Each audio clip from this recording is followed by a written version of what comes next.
Welcome मेरी जान तुसी आओ जी, आके बसंत मनाओ जी। वेलकम मेरी जान तुसी आओ जी, आके बसंत मनाओ जी।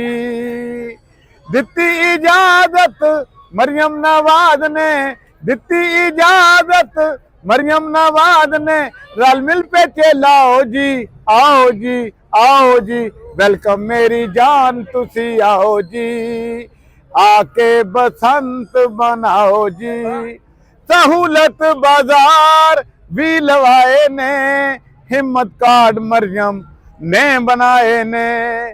करदा पई देंदी है दुनिया पई वेंदी है, करदा पई देंदी है दुनिया पई वेंदी है। बिल्कुल ना घबराओ जी, आओ जी आओ जी।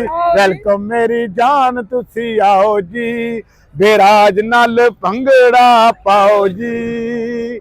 वेलकम मेरी जान तुसी आओ जी, बेराज नाल भंगड़े पाओ जी। पाकिस्तान जिंदाबाद, मरियम नवाज जिंदाबाद। राजा मियाँ छड़ दो यारी चंगी निजे इश्क पे मारी, राजा मियाँ छड़ दो यारी चंगी निजे इश्क पे मारी।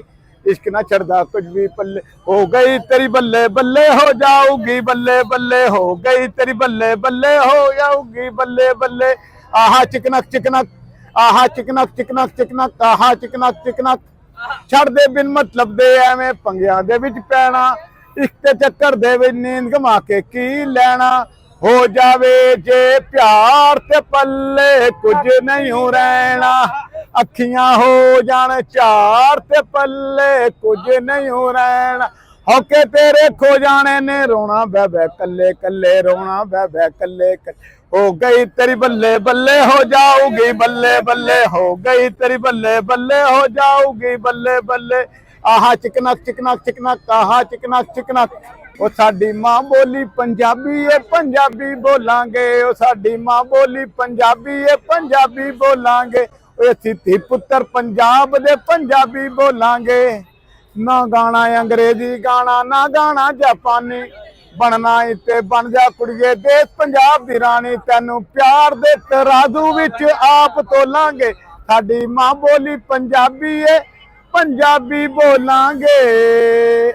लिबर्टी घूमने के लिए आए हैं, मेरा दोस्त और मैं दोनों आए थे। आज शाम 6 बजे के आए हैं इधर लिबर्टी, और जब आए थे उतना रश नहीं था। जब इस वक्त हो गया जो टाइम, अब तो इतना ज़्यादा रश हो गया ना, तो बंदा लिबर्टी के आगे पीछे जितने लोग हैं ना, मैं कह रहा हूँ इमरान खान के जलसे में उतने लोग नहीं निकलेंगे जितने इस वक्त मरियम नवाज ने जो बसंत खोल के किया। बसंत की आज़ादी दी है 3 दिन के लिए, और इतनी पब्लिक नजर आ रही, मैं नहीं मान रहा।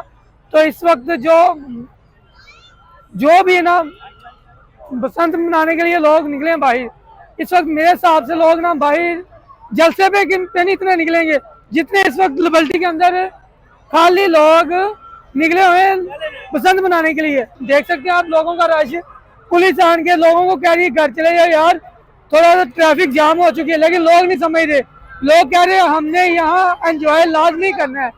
और लोगों की इधर मुझे समझ नहीं आ रही, मेरा दोस्त किधर घर चले, मैं क्या अभी 12 बजने तो यहाँ लिबर्टी पूरा है इस वक्त, इतना खूबसूरत सजेगा और इतना मजेदार होगा ये सोच भी नहीं सकते हम लोग।